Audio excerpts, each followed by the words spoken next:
The Jazz rookies get benched? Probably the right thing. Let's talk about it. It's the Hoops Nerd Show.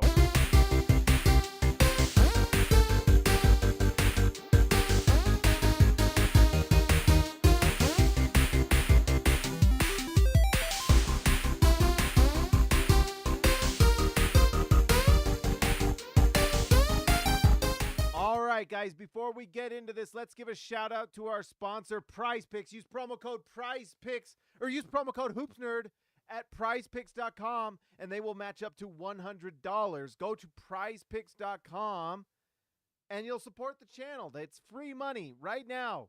Bet the under. Look at the Jazz rookies. Bet the under. It's not going well. The slumps are in full effect right now. So anyways, go to prizepicks.com. If you'd have gone and bet the under today, you would have made some money. And they would have doubled it because of the free money that Prize Picks is giving. So go to prizepicks.com, use promo code HoopsNerd, and you'll have a lot of fun. And it'll support the channel. All right, the Utah Jazz got absolutely destroyed. This was an embarrassing loss for the Jazz today. Let's see. Let's take this off. And let's take this down and make me smaller. You don't want to look at my face too close. It might be a problem. Anyways, the Utah Jazz get destroyed by the Los Angeles Clippers today, and it was really that first quarter when everything was done. There was just no real question what was going to happen in this game, and Will Hardy made a big-time statement and benched the rookies. It was pretty apparent he was not happy. The Jazz went down by double digits almost immediately, and he benches the rookies that go sit. And look, you can see in the minutes tonight that there was not a lot of time. I mean, 18 minutes for Keonte George, Taylor Hendricks for 12, and Sensabaugh for 13. So they sat even longer. They sat in that first quarter and didn't come in until the third quarter. Will Hardy sent a message. And it was interesting. He had comments after the game. Let me pull those up. Where he said that there's some things that he's been trying to do, and they just haven't worked. So if certain types of ways of coaching aren't going to work, then Will Hardy's going to try something else. So let me bring this over. This is from Ryan Miller from KSL. Will Hardy, there are a lot of different methods to teach. There are a lot of different methods to hold people accountable. We've cycled through a bunch of those methods, and sometimes minutes are the only thing that will reveal to you what needs to be done. So Will Hardy benches the young players. Let me know in the comments what you think. Was that the right thing to do? Was it not the right thing to do? But it's very clear that Will Hardy wanted to try something different. You know, this is a tough thing for this Jazz team to be, like a tough situation, because I don't know exactly what Will Hardy's supposed to do. I think this is good because you want to make sure this Jazz team is learning good habits. But at the same time, the Jazz want to lose games. The goal is not to win games right now. The Jazz, if you look, are now almost within they're actually pretty close here with these Memphis Grizzlies, who have now won 3 games in a row, and they're resting a lot of their players, and they're winning. Utah Jazz has a league-leading 11-game losing streak right now and are now just 2 games back of Memphis. So the Jazz are not interested in winning, but that puts Will Hardy in a tough place. What is Will Hardy supposed to do? You know? Well, I think you've got 2 things. They're going to lose the game. They're going to play the rookies. But what Will Hardy wants to do is see those rookies doing the things he wants to see them do. And that means possibly losing minutes. It's really tough the situation he's in, because guess what? The Jazz also want to promote those rookies. Like today, before the game, if you were on social media, you saw that the Jazz were showing off all the marketing for Keonte George to make all rookie team, which is great. That's what you want to see.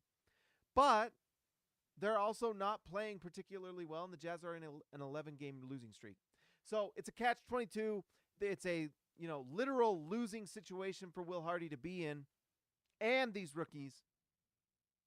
And so it's tough. So if anyone tells you like Will Hardy this, Will Hardy that, I don't know what you're supposed to do, because he's in a literal losing situation where they want to lose games. When you are only 2 games back of Memphis, you might get that 7 pick, and that could be the difference of getting Stephon Castle or not. The Jazz are not interested in winning those games. That's why we saw other players playing tonight, and we'll talk about it, but you see Jason Preston playing. You see Kenneth Lofton Jr. playing, who might have been the bright spot of this entire game for Utah. So Interesting stuff. Let's go through the different players. Dre, by the way, I did the playback today, the first one for SLC Dunk. It was a lot of fun. I ended up simulcasting the fourth quarter because there were not many people watching, and I just wanted to see how it worked. And it was fun. So I think I'm going to simulcast those onto this channel as well. So you can just watch the games live with me. You can either go to playback or you can watch them here. The playback is fun because you can actually watch the game on the screen. So go there and you can see it. Worst Jazz season ever. Yes, James, in terms of losing, it's definitely not great right now. And I think we're going to be seeing a lot more. I might do a playback watching Cooper Flagg's game because I think that's the thing you got to think. We're trying to sell hope here, guys. And I tell you what, Cooper Flagg is potentially the future of this team if they can get him. They're bad enough now. I mean, right now, the last 11 games, they're literally the worst team in the NBA. So they have a real shot to do some big game hunting in the draft next year. Anyways, like we said, Brice Sensabaugh benched. I do love some of the things we're seeing. Before tonight, he had 2 really nice offensive games. I think really the issue with Utah is their defense. It's just not good. It's really terrible. And it would be nice to see them make some nice, some improvement on the defensive end at some point during these stretches because it's pretty bad. Taylor Hendricks, one thing that's really nice is recently he is shooting the ball. I mean, I know he only played 12 minutes tonight, and some of that was, Will Hardy was tired of some things, and I would need to watch the film a little closer to just kind of dissect and see what he was watching. But one thing that is going well for Taylor Hendricks is the three-point shot. He's now at 36% for the season. Really nice to see. We want to see the defensive improvements. We know the defensive potential there for Taylor Hendricks is amazing, but it's going to be increments, and it's going to be baby steps. And when they're on the floor with some of these younger players, I mean, a lot of these players, Chris Dunn was in the G League 2 years ago. Micah Potter, G League. Jason Preston, G League. Johnny Juzang, G League. Darius Bailey, G League. Lucas Omanich might not be an NBA player. G's League, did I say that? And then Kenneth Lofton Jr., G League. That's just what you're looking at. The Jazz are not interested in winning these games, and they're trying to find something from some of these players. And so it's going to be tough. Colin Sexton played 17 minutes. He also didn't play a lot in this game. He went 3 for 14 from the field. This was a little bit more of the Colin Sexton we saw earlier in the season where he's just trying to get shots. And I think, honestly, I talked about it during the playback. I think Colin Sexton might be doing exactly what the Jazz want him to, and that's getting points so he can get traded this offseason. Because I think the Jazz might be interested in doing that.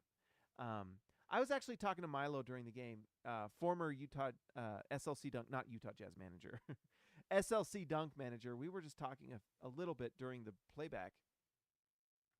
When you look at this Jazz team, you have Lauri Markkanen, who is a borderline all-star. He made all-star team last year. He did not make the all-star team this year. So you have a borderline all-star in Lauri Markkanen. You have a player in Jordan Clarkson, who was Sixth Man of the Year with the Jazz when they were a really good team. He has looked past his prime for a while now. And you've got a Sixth Man of the Year type player in Colin Sexton who can come in and score at a really efficient level. But when he's a starter, and if you watch it closely, not that great defensively. It's tough. It's a rough watch at times. But he is a Sixth Man of the Year caliber player. That's kind of what you got. And then you've got rookies and G League players the Jazz are trying to develop, I guess, Walker Kessler is a second-year player, but he's also a young player learning his way. I don't know what Jazz fans really expect besides this. And I know some beat reporters talk about things the Jazz can do next year. This Jazz team was losing like this with Lauri Markkanen. So yes, you can go out and you can go get a bunch of role players and ancillary guys and be a little bit better. But is that really what you want to do? I think the writing's on the wall right now. We're seeing what this Jazz team is. And like everyone who has been following this team closely, all you hoops nerds out there, the Jazz need their superstar, and it's very clear next year what that draft is filled with. And, maybe we can talk about this right now. In fact, we talk about this on playback. So if you were there, I apologize, but I want to talk about this. This is a more hashed out opinion because we went through it together on playback. The Jazz right now have the worst record in the last 11 games, and they have the worst record since trade deadline. It's really bad. They are definitely a bottom 3 team in the NBA right now. They can be bottom 3 in the NBA next year if they want to be. And I tell you what, you probably want to be when you consider what is in that draft. Detroit, they might be better next year, but that they probably want to be better next year with all their picks. They are likely going to try to be better next year. I don't think that GM wants to get fired. I would not be surprised if Detroit's better than Utah next year. Washington, Utah is going to be competing with Washington for being the worst team in the NBA. Although Brandon Miller might take a step next year. We'll see. He's looked really nice at times. They will get another top 3 pick potentially in this draft. They also get LaMelo Ball potentially back. We'll see.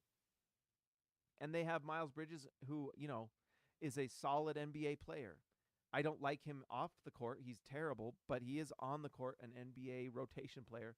There's some stuff there to like if you're Charlotte in terms of what's on the court. I obviously do not want Miles Bridges on the Jazz, blah, blah, blah. Charlotte. Or no, I'm talking about Washington. I was talking about Charlotte there. Washington. Oh, wait, no, I did. I'm getting confused. Yes, Washington will definitely be competing with the Jazz for a bottom 3 pick. Utah will need to compete with them. Charlotte likely going to be better than Utah next year, depending on what Utah does with Lauri Markkanen. San Antonio has Victor Wembanyama, who looks like he might be the best player in the NBA in like 3 years. So that's something also to watch. I can see San Antonio being better than Utah next year. Wembanyama is so good. They are winning games.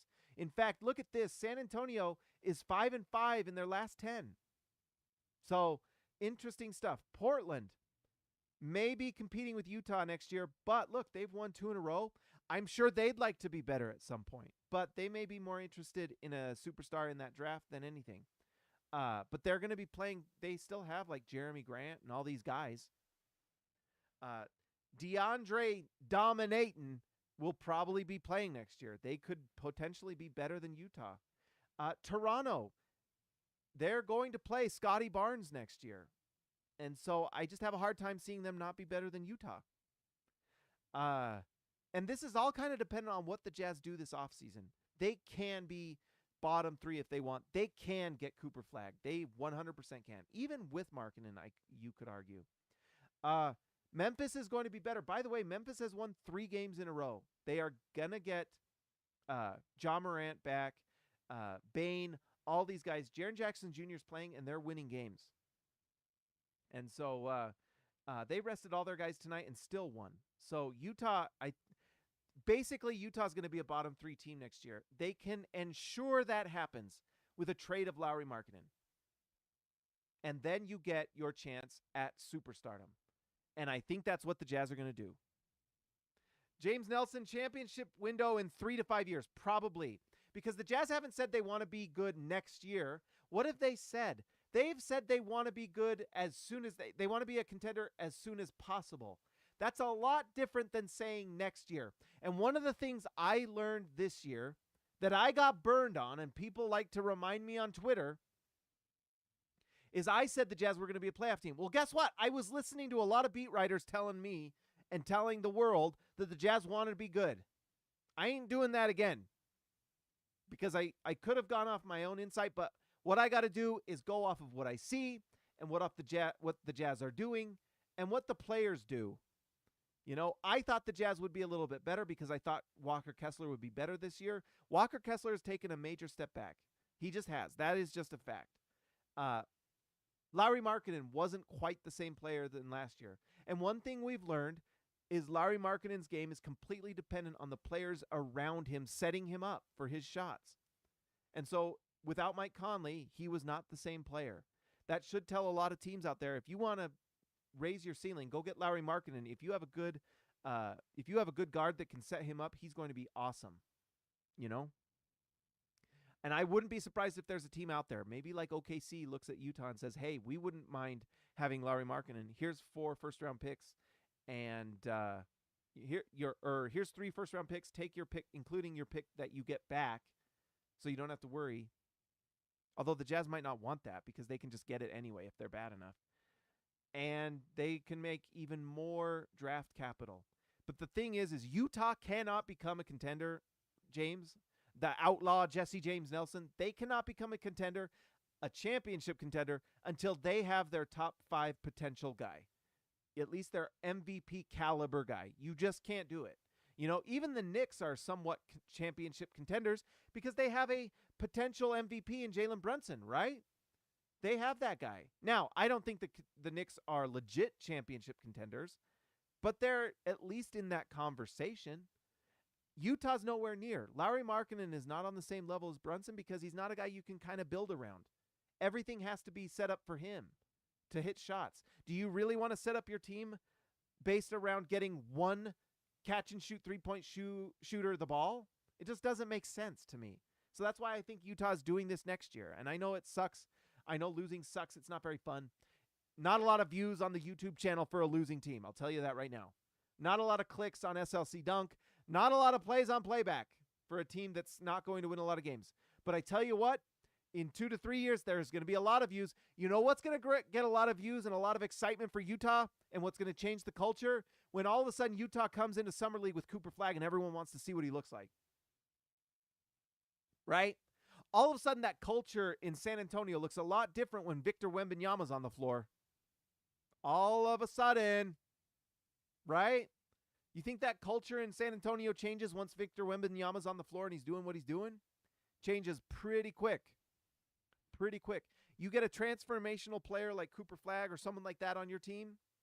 By the way, he scored 30 points in the second round of the playoffs in the national high school playoffs, which is basically a bunch of high school all-star teams against each other. Montverde, Elite, I can't even remember all the names. They're good teams, though.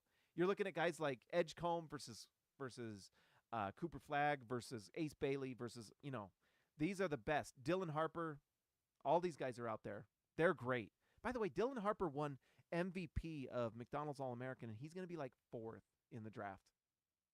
And that's a maybe. And he's 6'6". He's an absolute baller. He would be awesome next to Keonte George. Dylan Harper is the truth, dude. And he's like the 5th guy in that draft. Are you serious? Are you kidding me? Yes, Dylan Harper, son of Ron Harper, teammate of Michael Jordan, who tore all of our hearts out. Anyways, that's the thoughts on that. Key himself, $2. Good morning, my loves. Alex Sarr over Cooper Flagg. Hey, here's the thing that's really funny. And by the way, Utah has a 26% chance, a 1-in-4 shot. 1-in-4 odds to jump in the top 4. And you know what's funny about that? They would then move Toronto to number 7, and Toronto loses their pick to San Antonio. I was talking about it on the playback, but can you imagine the sphincters tightening in the Toronto Raptors front office as they call out this? If you hear let's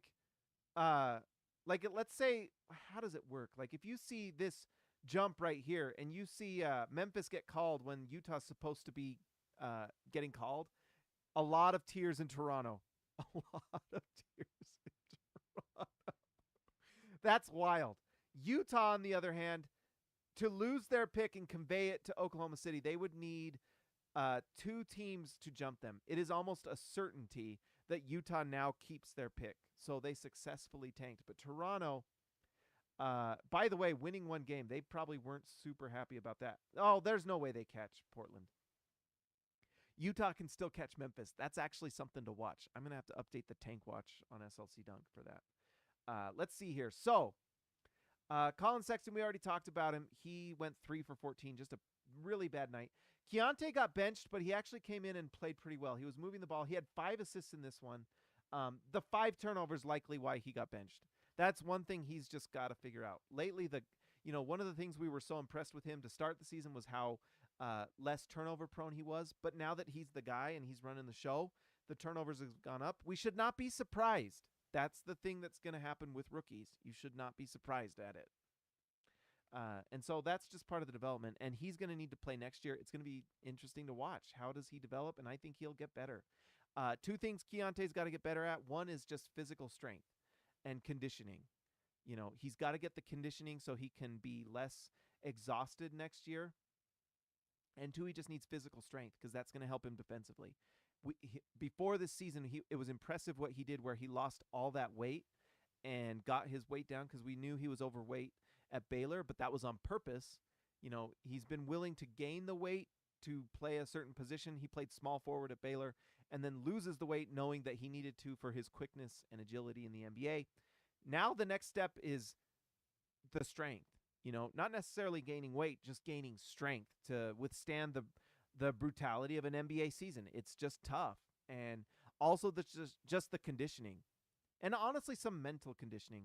I'm sure these guys need a break because they've got to be exhausted. I hope Key gets a nice trip to Cancun or wherever, and Taylor Hendricks as well, and Brice Sensabaugh, and honestly, every Jazz player, obviously. And they just allow themselves 2, 3 weeks, 4 weeks to just clear their mind, recuperate, reset, have some fun, and then get back in the lab and improve your game. That's really what's got to happen this offseason. And then if he can do that, if he can go get a trainer and just, and I'm sure he does, or maybe go get Drew Hanlon or someone like that and just go improve your game and then come into the season ready to go. Like, have you improved your handle?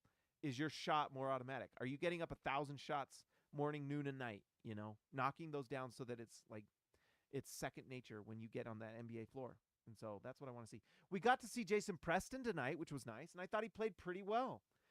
One thing that I'm predicting right now, Preston's going to get a triple-double in one of these last games because he's going to get more minutes. Utah has, in fact, how many games left? I just want to see. I think it's 6 games left. 6 games left. Let's see. So we are April 6th. Oh, that's because is it past midnight? Oh my gosh, it's past midnight. So 5 games left for the Jazz. 1, 2, 3, 4, 5 games left. I think in that range, we're going to see Jason Preston get a triple-double. Because look at what he did tonight. Jason Preston has 4 rebounds, 6 assists. That was in 16 minutes. What if he gets 36? You're going to see it. Jesse, the outlaw Jesse James Nelson, my man, $4.99. I appreciate it so much. Fantastic job watching these late season games. As an old school fan, I just can't. Well, that's okay. Just come here and we'll talk about it. It was rough, but I tell you what, if you want to join the playback, James, it's pretty fun. Even if you're not really watching, you can kind of be listening to the conversation and make your comment here and there. It's pretty fun. I have to say, it was fun being with the guys tonight. Jason Preston, yes, 3 for 6 from the field, 4 rebounds, 6 assists. Awesome. I want to see more from him because honestly, we're seeing a lot, and I would love to see more of him and less THT. I'll just be honest. Full court Preston, baby. I love it. Chris Dunn, 10 points. It was nice. He had some nice moments. He also had some fouls at the three-point line. He put 1 foul shooter at the three-point line. I can't remember. Key himself, $2. My man. Miss Hoops Nerd upstairs waiting with a bottle of wine. I tell you what, she's Mrs. Hoops Nerd is the best person in the world. She truly is. There is no better person in the world than Mrs. Hoops Nerd. But you know what? What did I do tonight? I was on playback for 2.5 hours. I then had to write a recap on SLC Dunk, which you can go read. And now I'm doing this. Mrs. Hoops Nerd is the best Mrs. of all the misses. And there's no questions asked. She's incredible. But anyways, where was that? Chris Dunn. And by the way, thank you for the donations, guys. Truly means a lot. And I have another video. I'm going to try to get it done tomorrow that I've been putting out. A new style that I put some money into. I'm really interested to see what people think. I think it's pretty fun. So we'll see. But anyways, Chris Dunn, solid character guy, locker room. I love having Chris Dunn on the team. No comment. But let's see. Micah Potter, 8 minutes tonight. Micah Potter didn't play particularly well, but I think they just wanted to see some other guys play. I don't think there was really any instance where Micah Potter was going to do anything but get some minutes and play some nice minutes. Johnny Juzang, let's see. 31 minutes for Johnny Juzang. He played pretty decently. I think we saw some of the limitations defensively with him where he was guarding Harden a lot of times, and he did a pretty good job keeping him in front, but there's not a lot of like juice to the defense that stops the ball from going in. And so that was kind of tough. But he did knock down his threes, 2 for 5 from 3. Key himself $2. Mrs. Hoopster Still keep house at -30 during the summer. Have we talked about? Hey, you know what? I'm actually comfy. I've got my electric blanket as we speak. I tell you what, guys, the electric blanket. I know I'm an old geezer now at this point, but the electric blanket is elite. Elite. You have not lived life until you have gotten an electric blanket. So if you're in your super cold, air-conditioned house, you put that electric blanket on. I'm telling you, it's like a hot tub in the winter. It feels great. I recommend it. But anyways, Johnny Juzang, it's nice to see him knocking down the threes. There's some questions with the defense, but we'll keep watching. That's what this season's about. Darius Baisley came in. A lot of people seem to really like what they saw. It was a little rough to start, but then he closed really well. And sometimes it's just tough in these games to find out because when the other team is playing really hard and trying to destroy you, like the Clippers did, it makes you wonder, well, were you good because the Clippers took their foot off the gas and were just trying to get through the game, or were you good because you're legit? You know, so it would be nice to see a little bit more from Baisley to see what he's got. But you can't argue with the numbers. 50% from the field. He was 3 for 5 from the free throw line. Also 6 rebounds. So that's nice to see. 3 steals for Baisley. So interesting. Luka Samanic is not an NBA player. That's all we have to say about that. Taylor Horton-Tucker was also terrible. I kind of don't want to see him on the Jazz floor ever again. At this point, I'm so done. Because not necessarily for him, it's the fact that he just takes possessions. Look at this, 14 shots that could have gone to another player that I'd like to see. I would like to see shots go to Jason Preston. I would like to see shots go to Kenneth Lofton Jr. Okay? Not this. That's not it. I don't know. By the way, probably the biggest silver lining in this one was, in fact, Kenneth Lofton Jr., who is fun to watch. I don't know if he's a good player. I don't know what his off-court diet is. I tell you what, man, I do not know if Kenneth Lofton Jr. has the Lose It app or the Weight Watchers app on his phone. What's the other one? Fitbit app. What's the one? The one I use, Lose It, and I lose weight on that all the time because you count your calories. He does not have a calorie counting app on his phone right now. He needs to put one on there because he's a good NBA player if he does that. Because guess what? His ability to score is pretty impressive. That mid-range game, his three-point shot.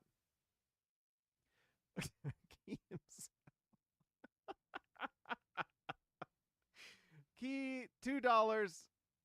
No one derails a chat quicker than Key himself. Be careful saying Juzang will get you demonetized.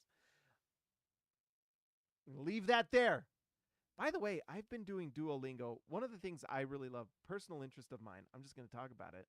I would love to go to Jerusalem, and I would love to go to Egypt, and I would love to go to Jordan. I want to see Petra one of these days. I've been trying to learn. I've broke my streak for 2 days, but I've been learning Hebrew for fun on Duolingo. There's your ad, Duolingo. Support the channel. But anyways, I've been learning Hebrew. It's really hard.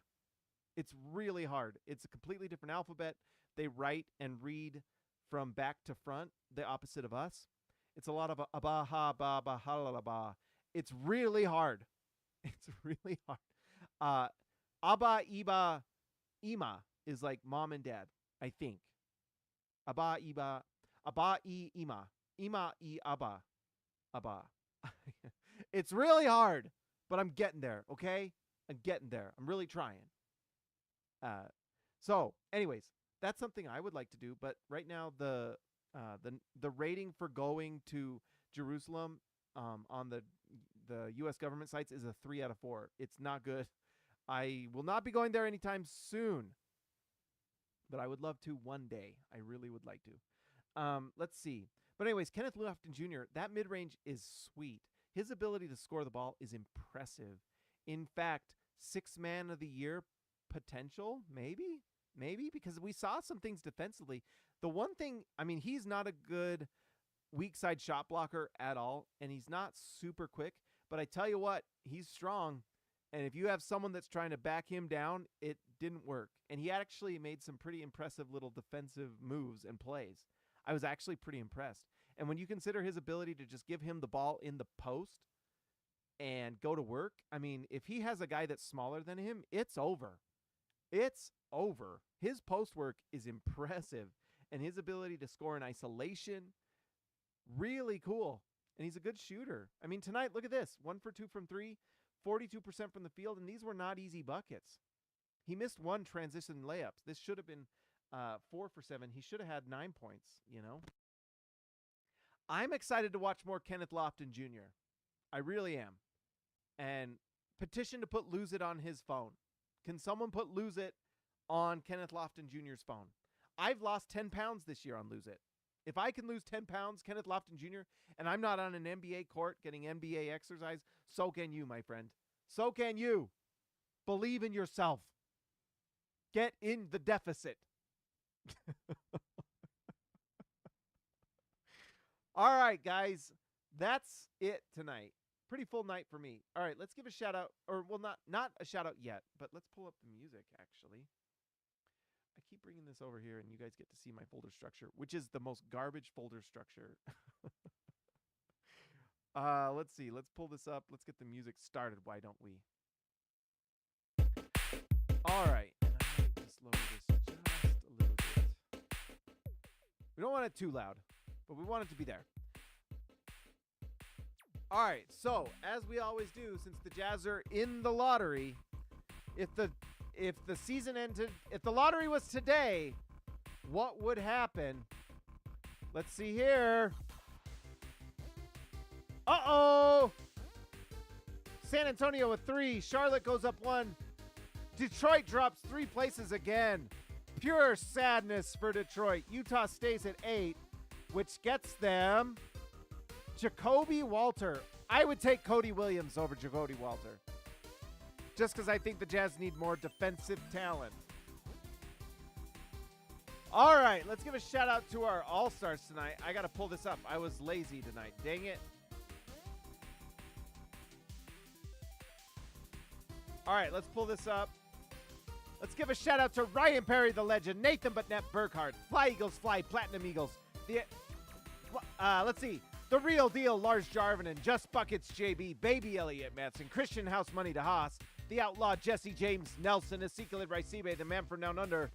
See ya, Alexa Later, Built for Tough, Alexander Tufts, Jorge Arrizaga Mimigo de Abajo, Jordan the Go Best Roll, TGD Total Game Domination, Tyson Price, The Price is Right, Austin R. Grant, Editor Extraordinaire, KG10 to TH5 DWCB, Darren Williams, the Carlos Boozer, Patrick Akubo, the Connoisseur, and Robert Hall of Fame.